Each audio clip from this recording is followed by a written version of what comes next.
সাদা পাইপ দেওয়া চালু হয়ে গেল। কালো পাইপ সব তোলা কমপ্লিট। কালো পাইপ তোলা কমপ্লিট। এখন এবারে ফিল্টার যাচ্ছে, তারপর ফিল্টার যাচ্ছে, পাইপ যাওয়া চালু। 500 ফুটের কল। ভালোভাবে দেখে নিন সবাই কীভাবে কল পোতে। এইভাবে হচ্ছে পাইপ, প্রচুর লম্বা পাইপ। জুম করে দেখাচ্ছি আপনাদেরকে। যাচ্ছে পাইপ, ঢুকলো, অনেকটাই ঢুকলো। একদিকে জল ঢুকছে আর শেষ মাথা দিয়ে জল বেরিয়ে আসছে, নাইলে ওর মধ্যে ঢুকবে না। দেখুন কীভাবে কল ফুটছে।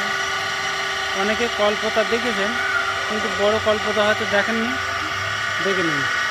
দেখুন কীভাবে হাতে হাতে হাতে হাতে হাতে হাতে পাইপটা আসছে। দেখুন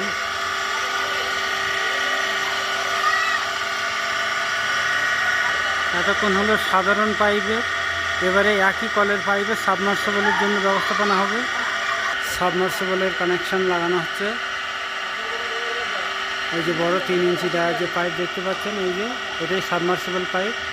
প্লেন পাইপ থেকে এবারে কনভার্ট হচ্ছে সাবমার্সিবলে।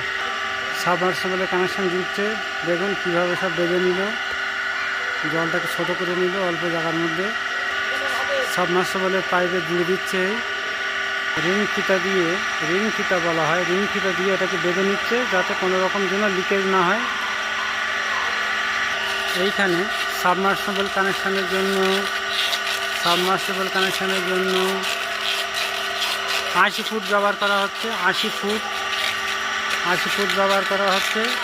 রিং ফিতা দিয়ে মারার পরে আবার টেপলান মারছে যাতে সম্পূর্ণরূপে লিকেজ বন্ধ হয়। শক্তভাবে দড়ি দিয়ে বেঁধে নিচ্ছে যাতে কোনো রকম ছাড়িয়ে না যায়। ভবিষ্যতে যদি কোনো রকম সমস্যা দেখায় তাহলে হয়তো কিছু একটা উপায় করা যাবে। আর একটা জুটছে। এইভাবে আমাদের পাইপ আছে 4টি সাবমার্সিবলের। দেখুন পরপর পাইপ ঢুকিয়ে দিচ্ছে নিচে। ওই যে লাল গামছা পরা যিনি, উনি হচ্ছেন কলের হেড মিস্ত্রি। যোগাযোগ সব ওনার সাথেই করতে হয়। 3য় পাইপের পেস লাগানো হচ্ছে। 3য় পাইপ, এটাকেও রিং ফিতে দিয়ে ভালো করে টেপলান মারবে যাতে কোনো রকম লিক না হয়। দেখুন সেলোটেপ মারছে যাতে আরও ভালো হয়। এই যে প্রেস লাগানোটাও কিন্তু কঠিন জিনিস। এই প্রেস লাগানোটা যদি ঠিকঠাক না প্রেস লাগাতে পারে তাতে করে কাজের ভীষণই অসুবিধা হবে।